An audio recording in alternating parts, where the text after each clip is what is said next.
नमस्कार दोस्तों, आज की हमारी कहानी है प्रभु का रंग।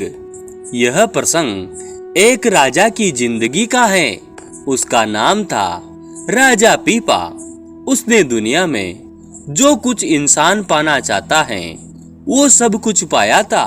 महल, हीरे जवाहरात, नौकर चाकर सब उसको आदेश मानते थे। इतना सब कुछ पाने के बावजूद अचानक एक दिन उसे लगा कि कुछ कमी है, कुछ ऐसा है जो नहीं है। अंदर एक तलब सी जग गई प्रभु को पाने की। अब राजा कभी एक महापुरुष के पास जाए, कभी दूसरे के पास, पर प्रभु को पाने का रास्ता मिले ही नहीं। राजा बड़ा निराश था। तब किसी ने बताया कि एक संत हैं, रविदास जी महाराज, आप उनके पास जाए। राजा पीपा संत रविदास जी के पास पहुंचे।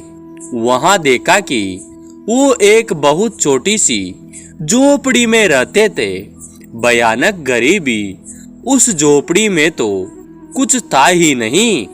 राजा को लगा ये तो खुद ही झोपड़ी में जी रहे हैं, यहाँ से मुझे क्या मिलेगा। लेकिन वहां पहुंच ही गए थे तो अंदर भी गए और राजा ने संत रविदास जी को प्रणाम किया। संत रविदास जी ने पूछा, किस लिए आए हो?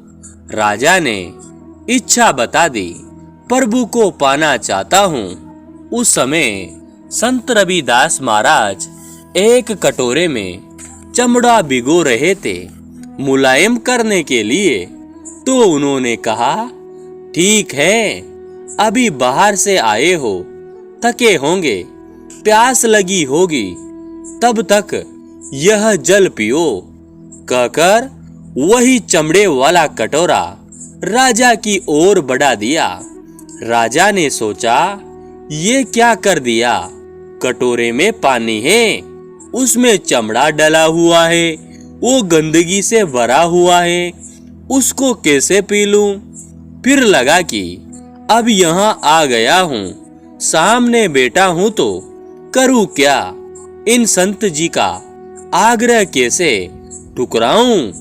उस समय बिजली होती नहीं थी, झोपड़ी में अंधेरा था।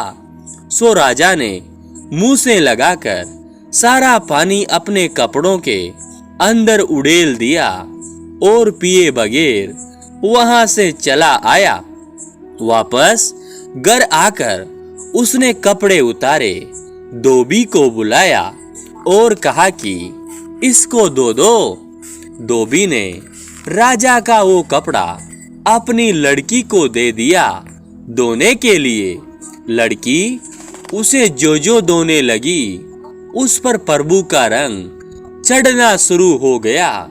उसमें मस्ती आनी शुरू हो गई और इतनी मस्ती आनी शुरू हो गई कि आसपास के दूसरे लोग भी उसके साथ आकर प्रभु के भजन में गाने नाचने लगे।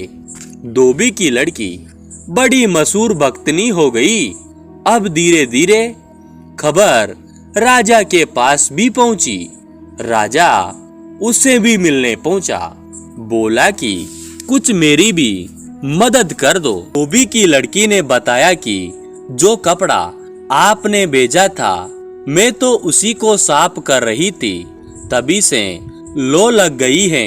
मेरी रूह अंदर की ओर उड़ान कर रही है। राजा को सारी बात याद आ गई और राजा भागा भागा फिर संत रविदास जी महाराज के पास गया और उनके पैरों में पड़ गया। फिर रविदास जी महाराज ने उनको नाम की देन दी। जब तक इंसान अकिचन न बन जाए, छोटे से भी छोटा, तुच्छ से भी तुच्छ न हो जाए, तब तक नम्रता नहीं आती, और जब तक विनम्र ना हो जाए प्रभु नहीं मिल सकता। दोस्तों, आपको ये कहानी कैसी लगी? अगर अच्छी